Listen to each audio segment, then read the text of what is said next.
ho ampitomona ho aminareo hatrany ny fahasoavana avy amin'Andriamanitra ray sy Jesosy Kristy tompontsika. Amen. Mamonjy ny tenin'Andriamanitra lohahevitra mbola banjinitsika hatrany izany ao anatin'izao volana febroary izao.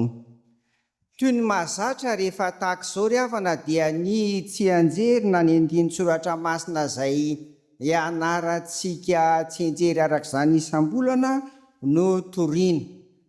Tsy inona akory izany fa aiza ny ahitantsika azy? Jaona 9:1-7 no ariny amin'ny anaran'i Jesosy namaly azy hoe tsy izao va no nifidy anareo 12 lahy, nefa ny anankiray aminareo aza dia devoly. Mampieritreritra zany za manokana zany dia tena nieritreritra zany, raha mba izaho moa no ataon'i Jesosy azany hoe fidy an'ireo be dia be nefa ny ray aminareo sady manondro azy lasa sainay ka zao ry havako andoha saintsaintsika ity. Vita ny mivofy azy fa rehefa anao fampiarana dia iza ny fanondro-tondro eo? Iza ny fanondro-tondro eo hoe ihany na ataonao indirecte na ataona misy voadina foana za zany dia ndoa saintsainina aloha fa dia nialako azafady nialako amin'ity anio ity. Tsy mbola izao ngamba amin'ny fotoana hitoriana zany aloha fa dia nena matezaho ela velona. Fa dia nidirako zany ilay Isaia 5:10 dia mba aleo mba sokafantsika eo. Dia ilay Isaia 5:10 mihitsy iray manontolo no jerentsika tamin'ity anio ity dia nanomboka isika teo amin'ny 9 fa andao takariny hatrary amin'ny 1 ka hatramin'ny farany zany. Ny Isaia 5:10 sy ny 9:10 dia karazany atao hoe vaovao mahafaly, karazany atao hoe filazantsara taloha. Zay zany izy ity, satria milaza indray fa tapitra ny fahababoana amerina ny olony any Jody Andriamanitra zany. Ary ny Isaia 5:10 ao arian'ity le atao hoe Isaia 3 dia efa tonga any Jerosalema ny vahoaka an'Andriamanitra ry havana. Koa dia atsapantsika sady zany ety am-piandohany fa fitiavan'Andriamanitra no mbola amonjeny antsika amin'ny alalan'ny teny aloky ny vavany zany. Eny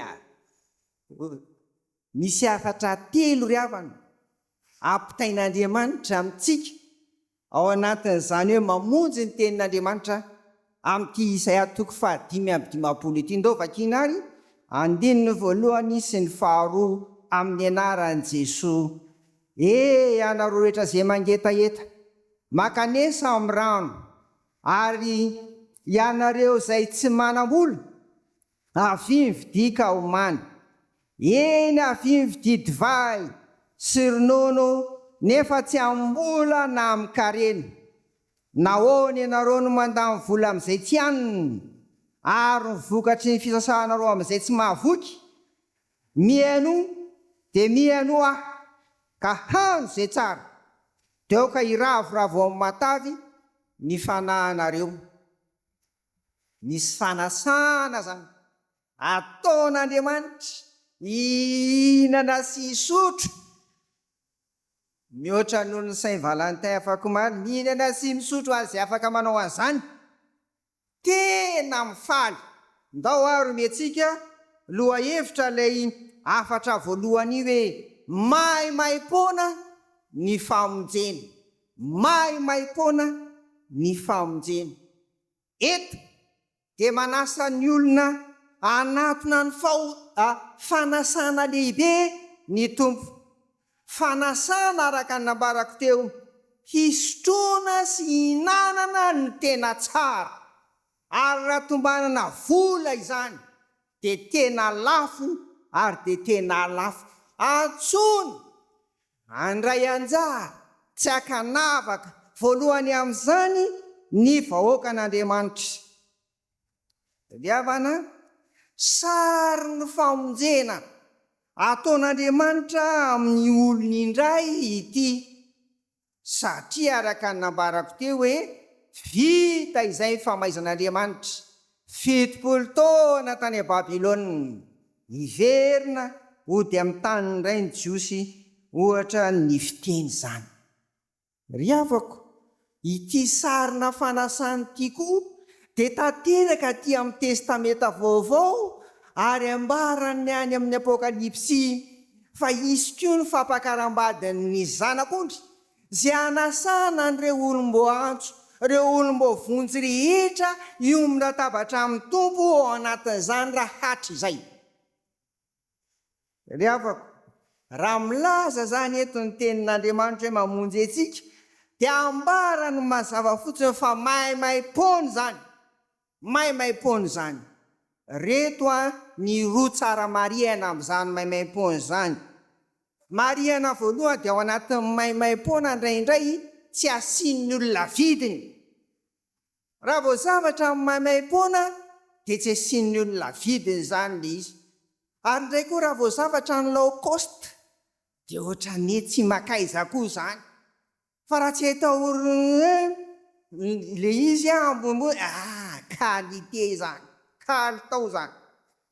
Ry havako, ny famonjen'ny tompo maimaim-pony, fa indraindray tsy maharototra ny olona, dia izany ny teny eto. Zay zany le mila resahana faharoa hoe mandany vola amin'izay tsy haniny, mandany vola amin'izay tsy mahasoa. Firofiry ny olona amin'izao 2024 zao no mandany vola ry havana mba nandeha tany amin'ny supermarché izay tamin'ny zoma, tena feno daholo le kadi reny hitanay daholo ny fisoana azy sisa izay mivady dia raha riva daholo zany, fa tsy maninona zany koa e.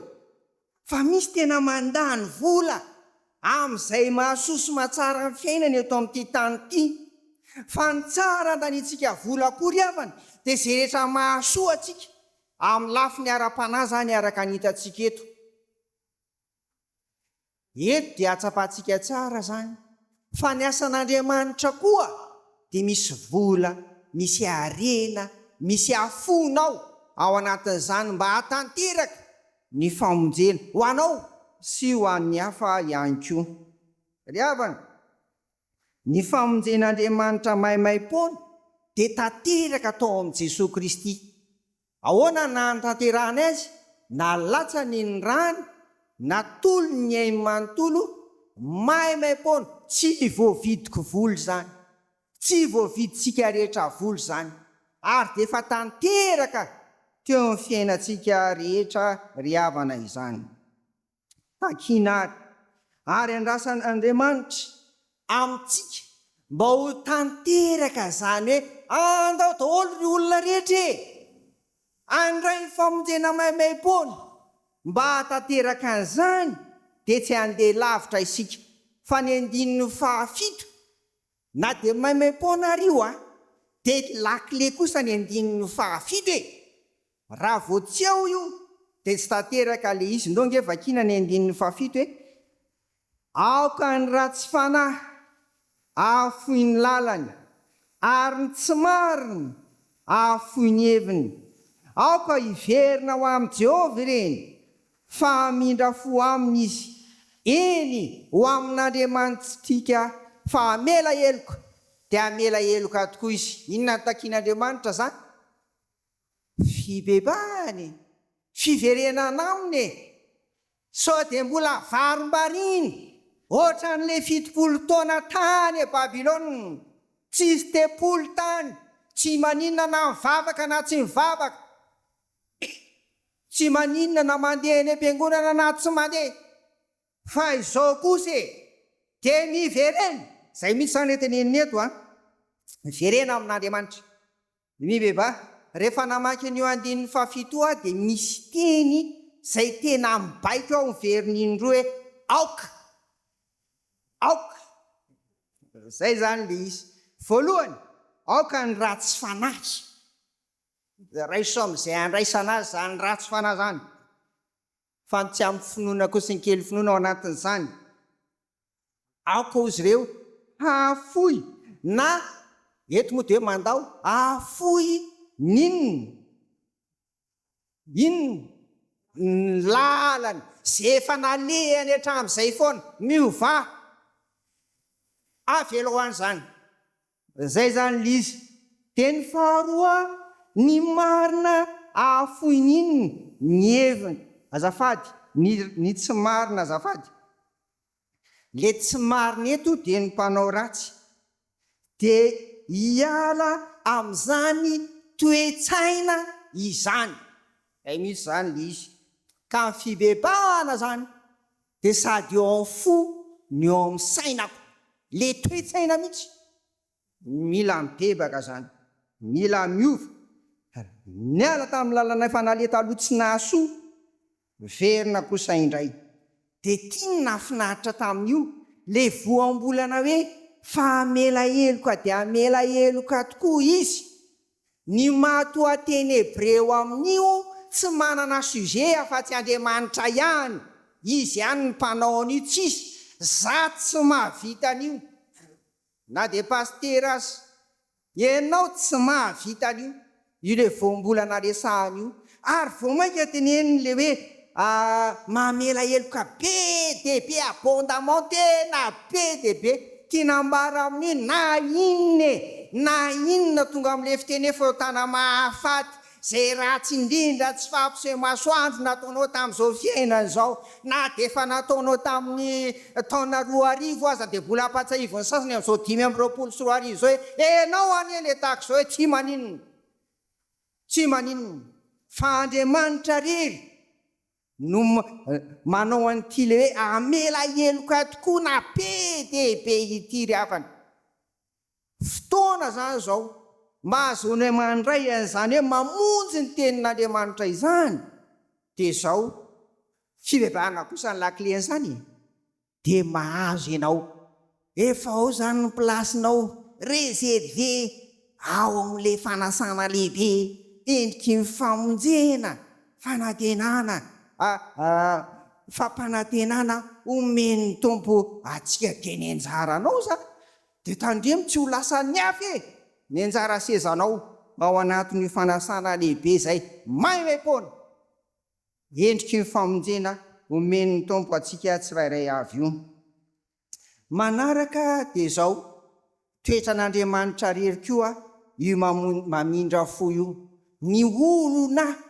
mpitana fahatezerana zany ny olona de mpitana zay rehetra heveriny fa tsy mety mihitsy fa fikiriny ao misy amatonany vo mahita olona anankiray de maiziny zay le hoe oka ny saina zay mihitsy le saina aoka ny saina ny toe-tsaina hiala am'le izy zany mianatra amin'Andriamanitra kosa antsika mba tanteraka zay ny afatra lehibe eto mianatra amin'Andriamanitra isika zay mamindra fo endriky ny fitiavany endriky ny famonjeny ao anatin'ny tiany ry havana de naratsika tsirairay kaza mandany vola sy fotoana ary am'izay le tsy mahasoa amin'ity tany ity ary indrindra sanatr'izany mety averin'ny fanahy fa zay azahoanao koa sady mamonjy ny nofo ny saina ny fanahy ny maholona anao ray manontolo andovanao ny fiaina mandrakizay de izay ny tena tsara ry havana zay no afatra voalohany maimai-pona ny famonjeny ny afatra faharoa indray de zao fotoana mety hitadiavana ny tompo izao tondray vakitsika ny andininy faheniny fotoana mety hitadiavana ny tompo izao ndao ary mitadiava ny Jehova teny mbola hita izy miantso azy teny mbola akaiky izy averiko ny nahazatra nyvoaka an'Andriamanitra ho de le tany Babilônia zay ihany zany tena de efa tonga eto eto amin'ny tany razana azy marina faravany tepolo mbola tsisy tepolo tena hoe hivavahany io de mbola mahatsiaro an'le mipetrapetraka tary ihany petrapetraka tary rehefa sabata tamin'izany mbola sabotsy raha amin'ny androtsika zao any de lahady mipetrapetraka any an-trano any makamakaina any zay moa tia tele sy mijery baolina tsy fantatra daholo zany mbola ohatr'izany zany fa zao kosa efa fotoana mety zao hitadiavanao an'Andriamanitra, hitadiavanao an' Jesosy ary hatanteraka izany famonjeny izany ao aminao. Ry havana, aizary nao fahantsika manatanteraka izany hoe hitadiavana ny tompo teny mbola hita sy ny akaiky izany izy. Aiza nao fahantsika manatanteraka an'izany. Zao teny ary tsy alavitra akaiky ianao ao an-tranonao. Eto Abidjan mahafinaritra anahy le vavaka natao tamin'ny voalohany teo hoe tonga indray ny fotoana izay anomponiny eto Abidjan nitarika ny fotoana izany fa tsika mipetraka eto. Tena marina izany satria kely hitadiavanao any tompo voalohany amin'ny alalan'ny vavaka ataonao, vavaka iainanao. Io tena naiza ary amin'ny fotoana rehetra ao anatin'ny vavaka iainana hitadiavantsika ny tompo koa izany. Izay ny voalohany. Ny faharoa, ao anatin'ny teniny vakiana amin'ny teny malagasy. Tena nafinaritra anahy ny tenenin'ny Masera tamin'ny alady ho an'izay tany amin'ny TCJ isika. Hoy izany le Masera niresaka anahy: hafa ihany pastera, hafa ihany le mivavaka amin'ny teny malagasy. Hoy izy tena ohatrany nanoena foko tokoa izany. Teto ry havako, teo zaraiko aminareo, nisy olona nandalo tamintsika teto, dia rehefa nirava tery vita amin'ny farisatany dia nanatona izy: intelo pastera ny tonga teto izy, mbola tsy naheno toriteny amin'ny teny gasy. Tamin'izay koa mbola le havatsika prédicatrice ny toriteny izany.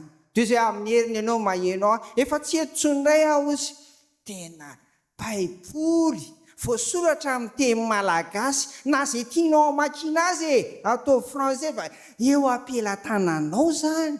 Rehefa vakianao ambany fitarihan'ny fanahy masina dia hitanao ao ny tompo, hitanao ao Jesosy, hitanao ao ny famonjeny. Zay zany izy araraoty. Ary tsika tamin'ity taona ity dia nahita mihitsy nizaraina teto le lecteur avoaka ny ligue pour la lecture de la Bible. Namena maimai-poana tery ariana tery koa lay mofinaina tahaka an'ity ho an'izay nandray rehetra hoe isam-pianakaviana. Ahafahantsika mamaky soratra masina isan'andro, ahafahantsika mahita ny tompo izany. Fa mbola velona ry havana isika. Izay ny faharoa, vavaka tenin'Andriamanitra vakiana sy saintsainy isan'andro. Ary fahatelo, zao fandananao miangona izao mbola misokatra amin'ny fiangonana. Izay le hoe teny mbola hita izy mitadiava, mbola fotoana izao andanantsika ny vavaka anompontsika ny tompo miandry antsika ato izy.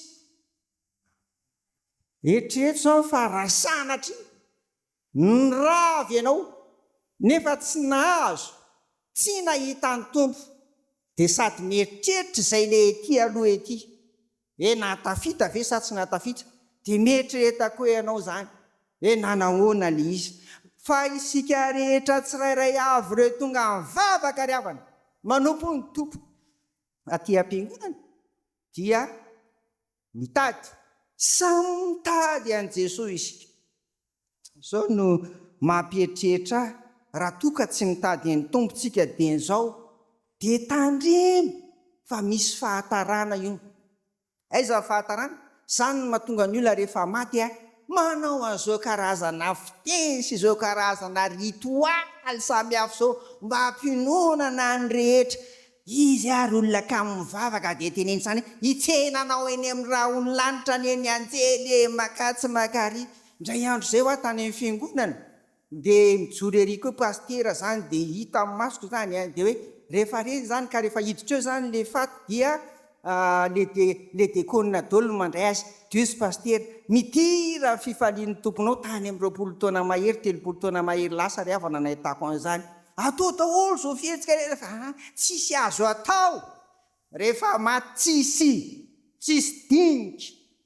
Velona ianao no mitady ny tompo, ary velona ianao ny fatany ry havana. Ny ao aorianan'izay azy ny manapa-kevitra dia ity mampieritreritra ity mampieritreritra ty tenin'ny Jesosy ity. Jaona 7:7, Jaona 7:34. Hoy Jesosy: hitady ahy ianareo fa tsy ahita ary zay hitoerako tsy azonareo ale. Tandremo ary fa misy fetra n'io ry havana. Tandremo, vitanao ny mitady ny tompo voalohany rehefa tianao izy. Tsisy fitiavana ka tsisy sakrifisy. Ary rehefa misy sakrifisy, misy zavatra avela zay, satria tsy atakalonao an'le izy. Zay jereo daholo. Ozy zay hoe zay tia baolina mijery tele, mbola nikikitra za zo hatramin'ny 4 alina mbola nijery zany. Efa anatrika fotoana androany fa tiako e, ditanareo ao forme ve pastera sa tsy amin'ny tomaso, mba torepitoerana fotsiny, tsy fantatro. Fa misy sakrifisy. Zay zany izy, rehefa tianao dia misy sakrifisy, ary anatin'izay sakrifisy zay dia rono ny lalao ao. Ny fotoana ray, ary zay anananao ray, mety vola io, mety arena io, mety hery io, anokananao fotoana rehefa tianao. Andaninao zay mety anananao rehefa tianao. Tanteraka amin'ny fitadiavana ny tompo rehefa vitanao reo. Ray zay. Faharoa, mahay mandamina amin'ny fotoana koa ianao. Io 24 heures io koa ny kely io e. Zay zany. Rehefa variana foana ianao miconnecte. Zay zany. Hatrany am-pandriana miconnecte. Zany le izy. Tsisy vitanao mihitsy. Atoto sisa omelette koa ny laoka. Tsisy vita e. Zay zany le izy. Kely io adiny 8 esana, adiny 8 atoriana, adiny 8 iborosiana nify sy anaovana zay mametimety sy rehetrarehetra zany. Alaminy ny fotoana isan'andro, ary tahaka izany koa isan-kerinandro, tsisy io adiny 2 aty am-piangonana io rehefa tsy voalaminao ny fiainanao. Aiza, mety amin'ny 9 tahaka izany, tsy maninona daholo, ry havako, tanteraka ny fitadiavana ny tompo rehefa hainao mandamina koa ny fiainanao miaraka amin'ny fotoananao. Ary fahatelo sady farany, tanteraka amin'ny fitadiavana ny tompo rehefa vonina andray zay mena ianao, araka ny teneniko teo, raha Jesosy moa mitenena hoe ny ray aminareo dia ianao indrindra anie, ianao eo aneka devoly e. Raisina moa rehefa zany ny tenen'ny tompoko atao ahoana, fa dia eritreretiny eo izy. Zay zany, saintsaininy eo izy. Mampieritreritra ny tahaka an'izany ry havana. Ary ny tena maharatsy an'le izy dia zao, samy mena 70 taona 80 taona ary mihoatra an'izany ny ainany eto tany, nefa very fotsiny le ny ainana zany. Enganie ry havana, enganie mba hainao manararoatra fa fotoana mety zao hitadiavanao ny tompo amin'ny vavaka sy ny teniny ary ny fanompoana azy aty am-piangonana. Fahatelo sady farany, ny andinin'ny 10 sy ny faraka 12, ahoana ny voalazany ao zany?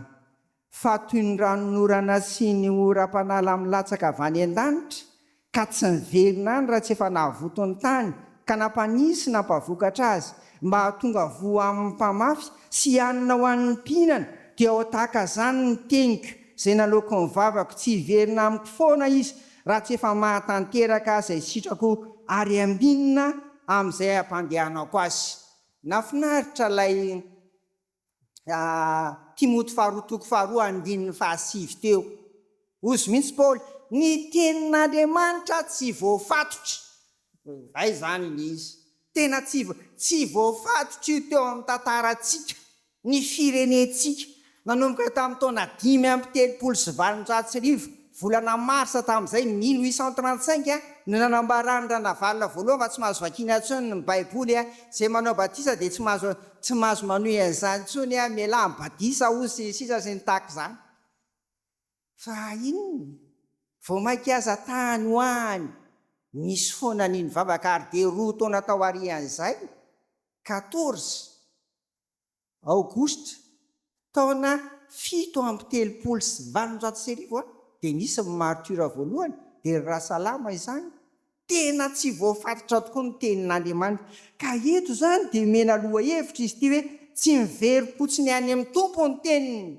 Zay zany ty afatra fahatelo ty, tsy mivery-potsiny any amin'ny tompo ny teniny. Ny olombelona no miezaka hamatotra ny tenin'Andriamanitra, tsy hampamokatra ny tenin'Andriamanitra, fa izao Andriamanitra Jesosy Kristy fanahy masina tsy voafatotra izany ry havana.